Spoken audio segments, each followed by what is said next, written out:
Dr. Kim Woo-jin stood at the observation window of the research station, watching the last evacuation ship disappear into the dusty orange sky of Kepler 442b. The planet that had been humanity's hope for expansion was now nothing more than a dying world, its atmosphere slowly poisoning itself with toxic storms that grew stronger each day. The wind howled outside the reinforced walls, carrying with it the metallic taste of failure. 3 years ago, this colony had housed over 50,000 people. Now only 4 remained, and they had volunteered to stay behind for one final mission, to document the planet's ecosystem before it died completely. Woo-jin turned away from the window and walked through the empty corridors of the station. His footsteps echoed in the silence. The other 3 members of his team were busy with their own tasks. Park So-young was in the communications room, trying to maintain contact with Earth despite the growing interference from the planet's deteriorating magnetic field. Lee Tae-ho worked in the atmospheric lab, taking readings that confirmed what they already knew. The air would be completely unbreathable within 6 months. Choi Minna was checking their survival systems, making sure they could last long enough to complete their research. The mission was supposed to take 3 months. They had supplies for 4, maybe 5 if they were careful. After that, they would have to hope that a rescue ship could reach them before the planet's storms made landing impossible. Woo-jin made his way to the eastern section of the station, where he had set up his xenobiology lab. As the colony's chief scientist specializing in alien life forms, he had spent the last 2 years cataloging the strange creatures that called this world home. Most of them were already dead, killed by the same environmental collapse that was forcing humanity to abandon the planet. But today was different. Today he had found something that made him forget for a moment about the dying world around him. On his desk sat a single egg, about the size of a chicken egg, but with a surface that seemed to shimmer like polished metal. He had discovered it that morning in what remained of a cliffside nest, abandoned by its parents who had likely died in the last major storm. The nest belonged to a species he had been studying for months. Large, vulture-like birds with unusual metallic feathers and intelligence that seemed far beyond what their brain size should allow. The colonists had called them skywatchers because they spent most of their time soaring high above the planet's surface, riding the thermal currents and observing everything below with their large, dark eyes. Unlike Earth vultures, these creatures didn't just feed on dead things. Woo-jin had observed them bringing food to sick or injured animals and even guiding lost creatures to safety during storms. As he watched, the egg began to crack. Woo-jin leaned forward, hardly daring to breathe. A small piece of shell fell away, revealing a tiny beak that was already showing the metallic sheen characteristic of the species. Another crack appeared, then another. Within minutes, a small head pushed through the opening.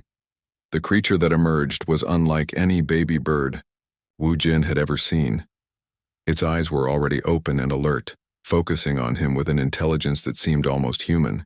Its feathers, even as a newborn, had the same metallic quality as the adults, but they seemed to shift and change color as the light hit them from different angles. The baby bird made a soft chirping sound and struggled to stand on unsteady legs. Woo-jin gently picked it up, surprised by how warm it felt. Most of the planet's creatures had adapted to the cold by becoming cold-blooded, but this little one generated its own heat. "Well, hello there," Woo-jin said softly. "I guess I'm your family now."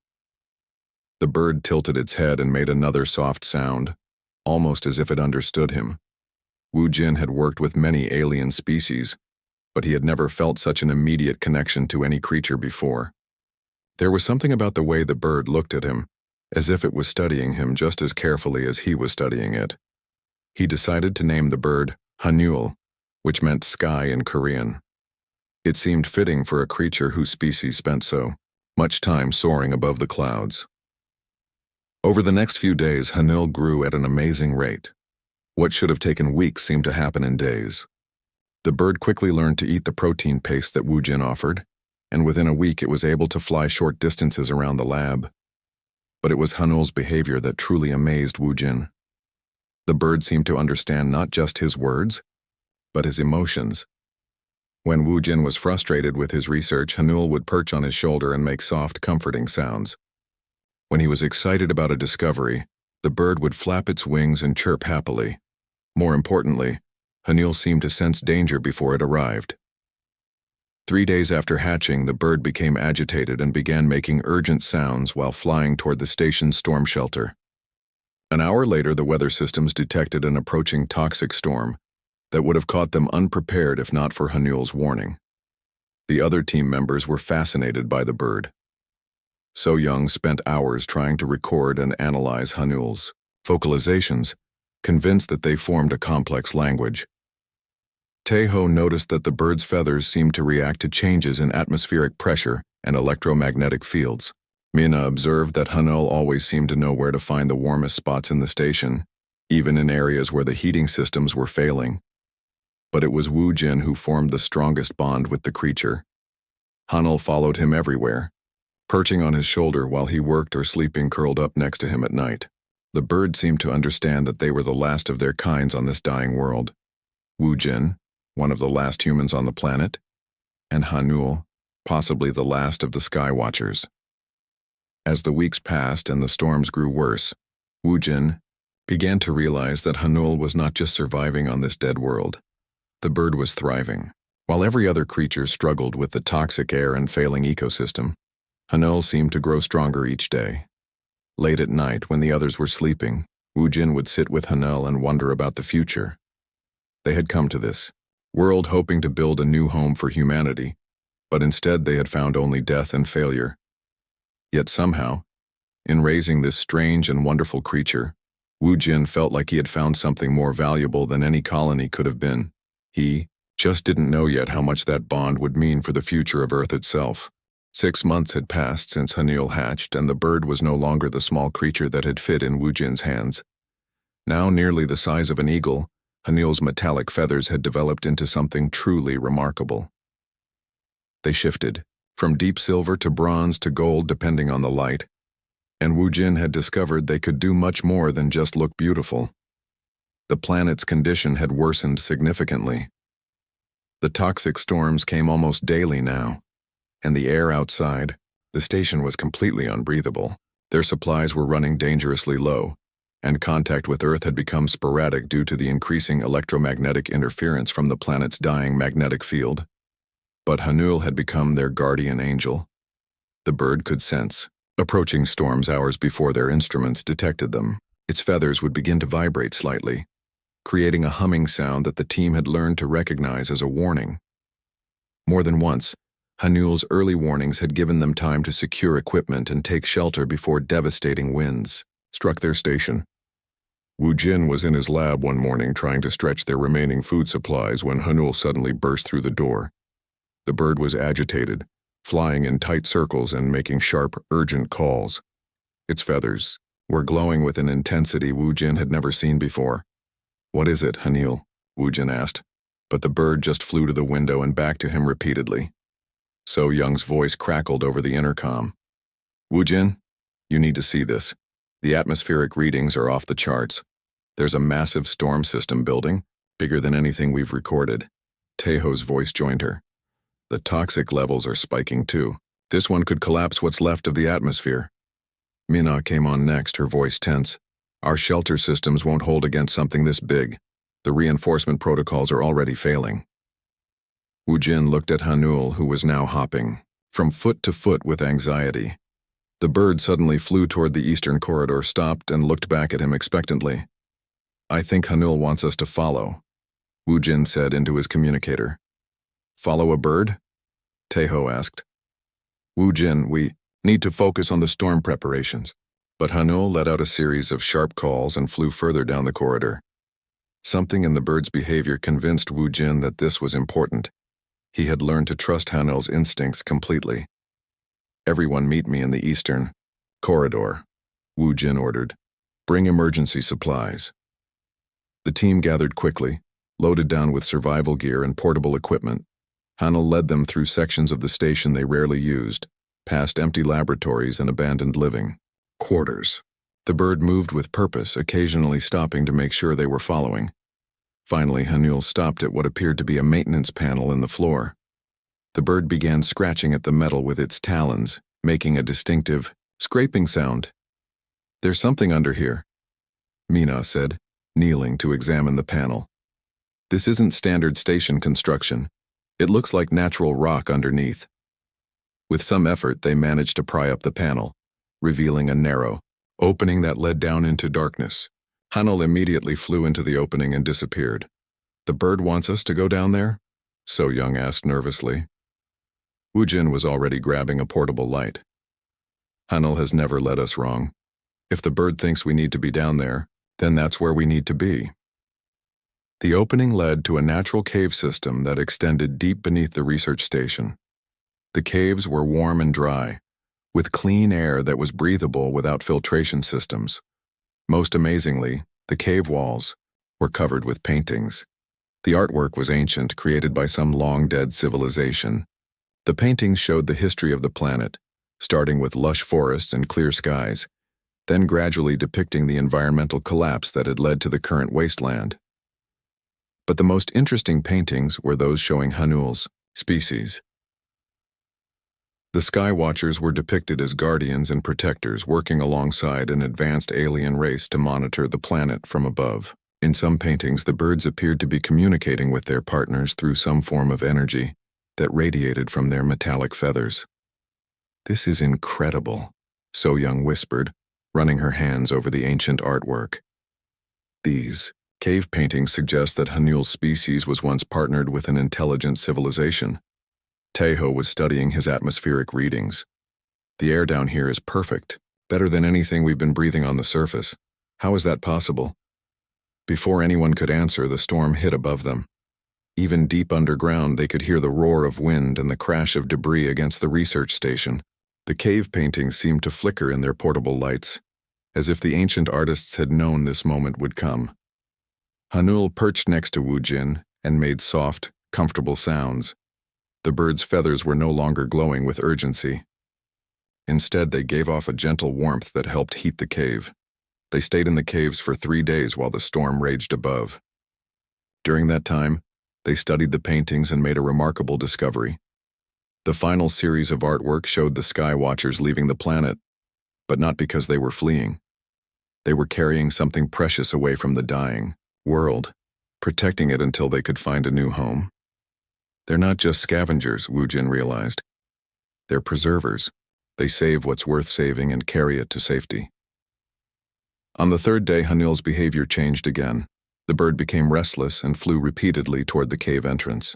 When they finally emerged, they found that the storm had passed, but their research station was severely damaged. Most of their equipment was destroyed and their communications array was completely gone. But they were alive, thanks to Hanul. As they worked to salvage what they could from the station, So Young made an announcement that changed everything. "I'm picking up a signal," she said, adjusting her portable radio. "It's not from Earth. The transmission pattern is completely different." The signal grew stronger over the next few hours, and it became clear that a ship was approaching the planet. But when the vessel finally landed near their damaged station, it wasn't human. The ship was elegant and curved, made from materials that seemed to shift color like Hanul's feathers. The beings that emerged were tall and slender, with large eyes and skin that had a slight metallic sheen. They moved with careful, deliberate motions and seemed to be studying the environment with the same intensity that Hanul always showed. When the lead alien saw Hanul, its reaction was immediate and startling. The being dropped to one knee and made a series of musical sounds that seemed to be some form of greeting or respect. Hanul responded by spreading its wings wide and letting out a call that was deeper and more complex than any sound the bird had made before.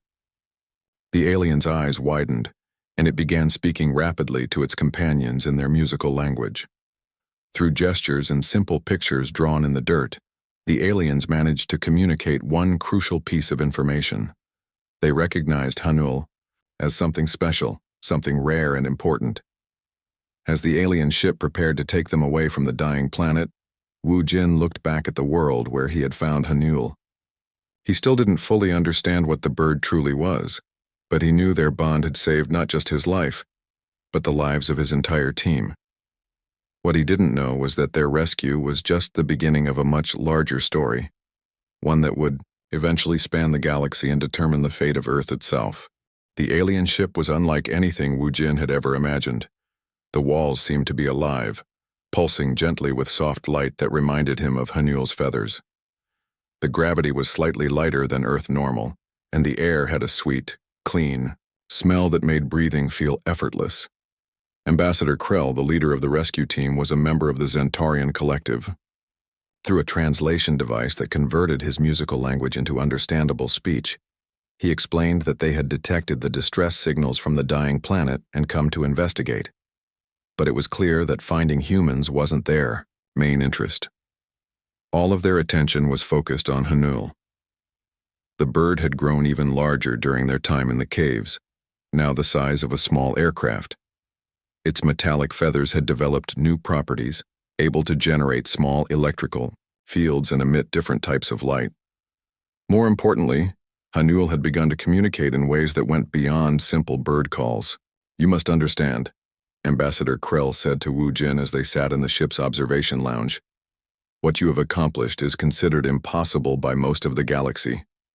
Hanul perched nearby, its large eyes fixed on the alien diplomat. The bird's feathers were cycling through different colors as it listened to the conversation. "What do you mean?" Wu Jin asked. Krell's large eyes reflected the ship's ambient light as he spoke. "The creature you call Hanul belongs to a species we know as Void Watchers. They are among the most ancient and powerful beings in the galaxy. For over 10,000 years, none have bonded with any sentient species." So Young, who had been working to understand the ship's communication systems, looked up from her work. "Bonded? What kind of bond?" "Void Watchers choose a single intelligent being during their youth," Krell explained. "Once bonded, they dedicate their extremely long lives to protecting not just that individual, but their entire species. The bond is so deep that they become empathically connected, sharing thoughts and emotions across vast distances." Teho, who had been studying the ship's atmospheric systems, joined the conversation. "How long do they live?" "A Void Watcher can live for thousands of years," Krell replied. "Some of the oldest recorded specimens have protected their bonded species for over 50,000 years. Mina looked at Hanul with new respect. "So Hanul chose to protect humanity through Wu Jin." "That appears to be the case," Krell said. "But there is more you must know. Void Watchers were once the companions of an ancient race called the Architects. These beings seeded planets across the galaxy with life, creating the foundation for most of the civilizations that exist today." Wu Jin felt a chill run down his spine. "What happened to the Architects?" Krell's expression grew somber. "They vanished mysteriously, leaving behind only their Void Watcher companions and the worlds they had created. Many believe the Architects transcended to a higher plane of existence. Others think they were destroyed by some cosmic threat. During the long journey to Earth, Hanul's abilities continued to develop.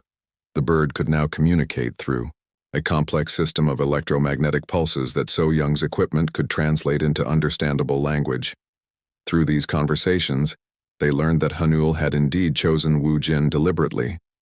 The small human showed kindness when kindness was not expected, Hanul's translated voice said through the ship's speakers. In a dying world, he chose to nurture life. This indicated a species worth protecting. But Hanul also revealed something troubling. The bird had sensed a coming darkness, a threat that would eventually reach Earth. The Void Watchers species had evolved specifically to detect and defend against cosmic dangers that most other beings couldn't even perceive. "What kind of threat?" Wu Jin asked during one of their conversations. Hanul's response was chilling. "The silence between stars grows loud.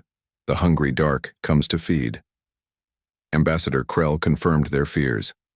Ancient records spoke of entities that traveled between galaxies, consuming entire civilizations to fuel their passage through the void. The Architects had created the Void Watchers as a defense against these cosmic predators. When they finally reached Earth, the reception was mixed.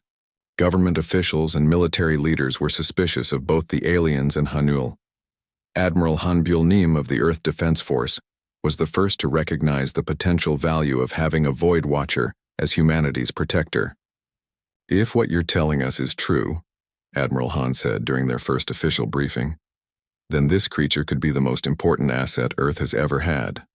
But not everyone agreed. Many felt that humanity shouldn't rely on an alien creature for protection. They argued that humans should depend on their own technology and strength, not on what they saw as a glorified pet bird. Hanul seemed to understand the political tension surrounding its presence. The bird made a decision that surprised everyone. It requested to be stationed in Earth's orbit, away from the planet's surface where it might cause fear or controversy. Working with Earth's engineers, they constructed a specialized platform in high orbit where Hanul could live comfortably. The bird's body had adapted to survive in the vacuum of space, its metallic feathers creating their own protective electromagnetic field. From its orbital perch, Hanul began to prove its worth immediately. The bird detected incoming asteroids, weeks before Earth's sensors could spot them. It predicted solar storms with perfect accuracy, giving humanity time to protect their satellites and power grids. Most remarkably, Hanul could somehow sense seismic activity on Earth's surface, providing earthquake warnings that saved thousands of lives. Wu Jin visited Hanul regularly, using a specially designed shuttle to reach the orbital platform. During these visits, he and the bird would communicate for hours, their bond growing stronger despite the physical distance between them. "Are you happy out here?" Wu Jin asked during one visit, looking out at the stars surrounding them. "Happiness is a small concept," Hanul replied through the platform's communication system. "There is purpose, there is protection, there is the watching." "The watching?" "Always watching, always listening. The hungry dark has not forgotten your species. When it comes, I will be ready." Wu Jin didn't understand the full meaning of Hanul's words at the time. But as he looked at his companion, now grown to enormous size and surrounded by the vastness of space, he felt a deep sense of gratitude. Whatever Hanul was protecting them from, he knew humanity was lucky to have such a guardian.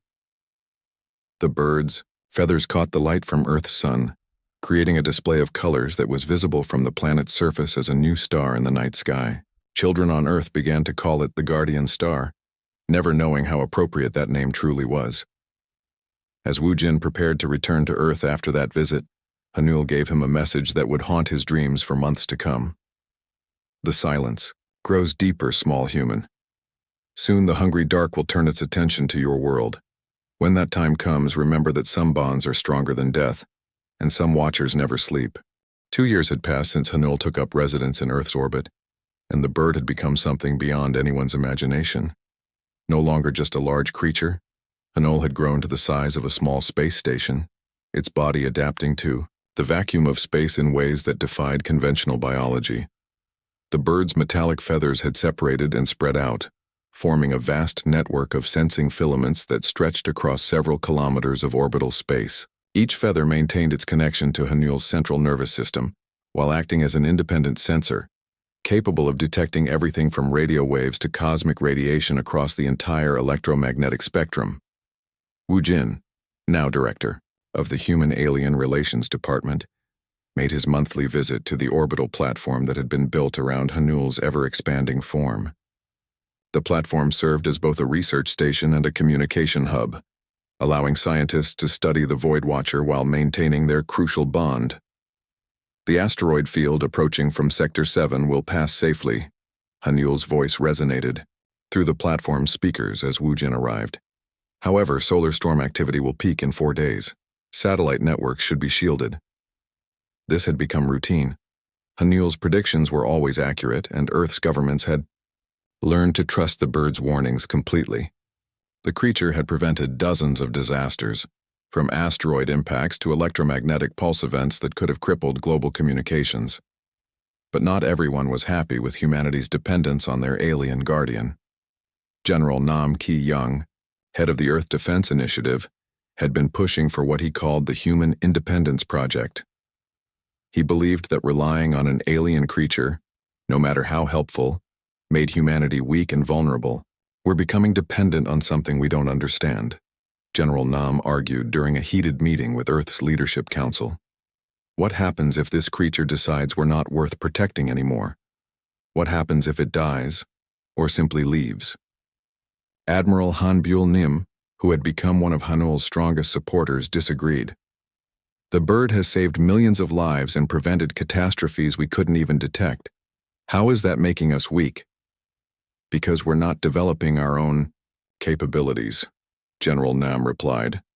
We're letting our muscles atrophy while we depend on an alien crutch. The debate had been going on for months, with public opinion divided. Some people saw Hanul as humanity's greatest protector, while others viewed the bird as a threat to human independence and self-reliance. Wu Jin tried to stay out of the political arguments, focusing instead on his research and his relationship with Hanul. The bond between them had evolved beyond simple communication. Sometimes when he was on the orbital platform, Wu Jin could sense what Hanul was feeling, experiencing brief glimpses of the bird's vast awareness of space around Earth.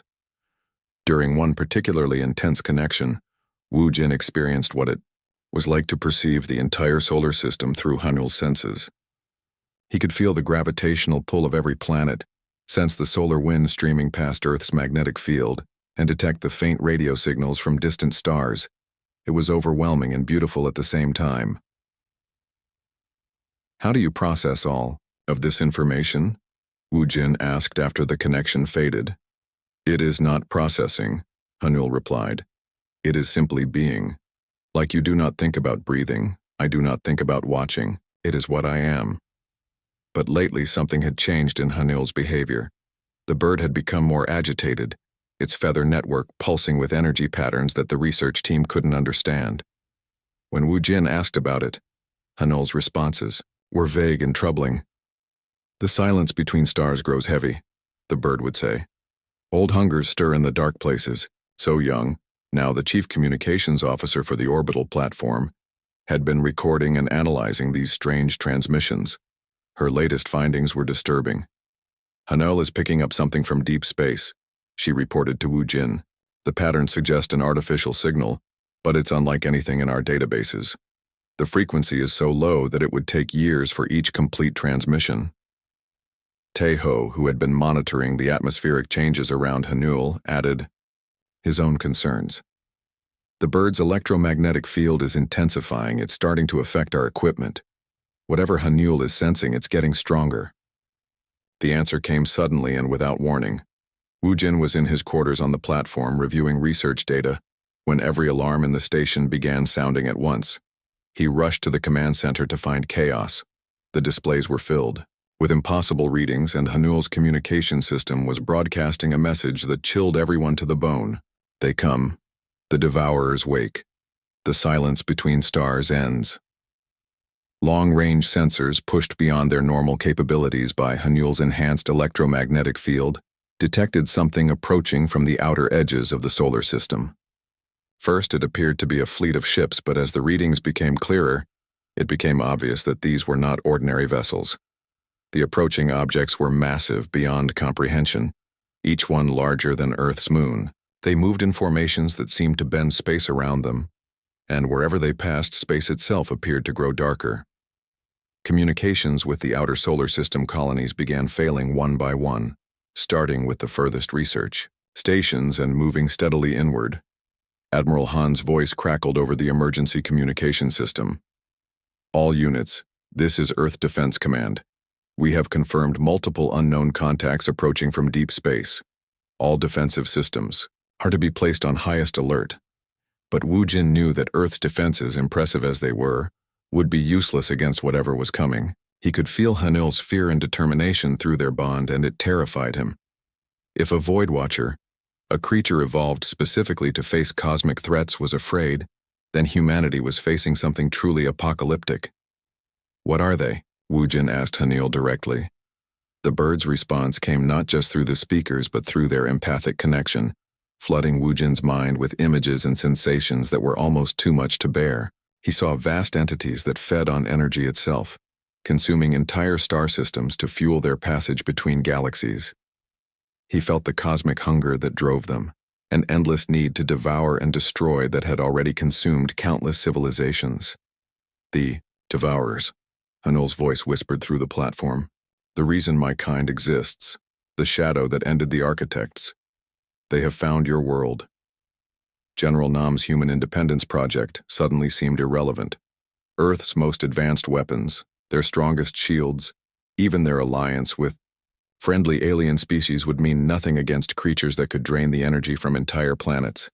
As the approaching fleet drew closer, space around Earth began to change. Stars seemed to dim, and the normally invisible solar wind became visible as streams of energy that were being pulled toward the invading force. The Devourers weren't just approaching Earth. They were already beginning to feed on the energy of the solar system itself. Hanul's feather network began to glow with an intensity that was visible from Earth's surface. The bird was preparing for a battle that would determine not just the fate of humanity, but the future of all life in the solar system. Wu Jin pressed his hand against the platform's wall, feeling the vibrations of Hanul's massive form as it prepared for war. Through their bond, he sensed the bird's resolve but also its uncertainty. This was what Hanul had been created for, but it had never faced the Devourers alone. "What can we do to help?" Wu Jin asked. Hanul's response was both simple and terrifying. Trust. Bond. Remember that some protections require sacrifice. As the first of the Devourer ships entered the outer solar system, Wu Jin realized that their quiet guardian in orbit was about to become something else entirely. Humanity's last. Hope against the hungry darkness that had come to consume their world. The Devourers arrived like a plague of cosmic locusts, their massive forms blotting out stars as they entered Earth's solar system. Each ship was a nightmare of dark metal and pulsing energy conduits, designed not just for travel, but for consumption. They moved with purpose, forming a sphere around the inner planets and beginning the slow process of draining energy from everything within their reach. Wu Jin watched from Hanul's orbital platform as Earth's defenses prepared for battle. Every military ship humanity had built was mobilized, along with vessels from their alien allies who had answered the desperate call for help. The combined fleet looked impressive until compared to the size and number of the Devourer ships. It was like watching ants prepare to fight elephants. "Hanul, what do we do?" Wu Jin asked through their communication link. The bird's response came not through the speakers, but directly into Wu Jin's mind through their empathic bond. What he experienced was not words, but pure knowledge and emotion. He suddenly understood what Hanul had been preparing for during the 2 years in orbit. The Void Watcher had not just been watching and protecting Earth. It had been transforming itself into something new, something that had never existed before in the galaxy's history. The metallic feathers spread across kilometers of space were not just sensors. They were components of a massive energy absorption and redirection system. Hanul had been turning itself into a living shield for Earth. The first attack came without warning. The Devourer ships released waves of energy-draining force that swept across the solar system like a tide. Mars went dark in seconds, its orbital stations and surface colonies drained of all power. The asteroid belt mining facilities simply ceased to exist. Their energy consumed so completely that even their basic molecular bonds collapsed. Earth's fleet opened fire with everything they had: plasma cannons, fusion torpedoes, and exotic matter. Weapons created brilliant displays of destruction against the dark hulls of the Devourer ships. For a moment, it seemed like they might have a chance. Then the Devourers began to feed on the weapon's fire itself. Every shot fired at them was absorbed and converted into more power for their systems. The more Earth's forces attacked, the stronger the invaders became. Within minutes, half of humanity's fleet was completely drained of power, floating dead in space. That was when Hanul acted. The bird's feather network suddenly flared to life, creating a barrier of pure energy that surrounded Earth like a second atmosphere. The Devourer's energy drain struck the barrier and stopped, unable to penetrate Hanul's electromagnetic field. But Wu Jin could feel through their bond that maintaining the shield was costing Hanul everything. The bird was literally burning its own life force to protect Earth. "You're killing yourself," Wu Jin said aloud, tears streaming down his face. "Protecting is not dying," Hanul's voice whispered in his mind. "Protecting is becoming something greater." The battle raged for hours. The Devourers threw everything they had at Hunul's shield, trying to break through to reach Earth's energy. But the Voy,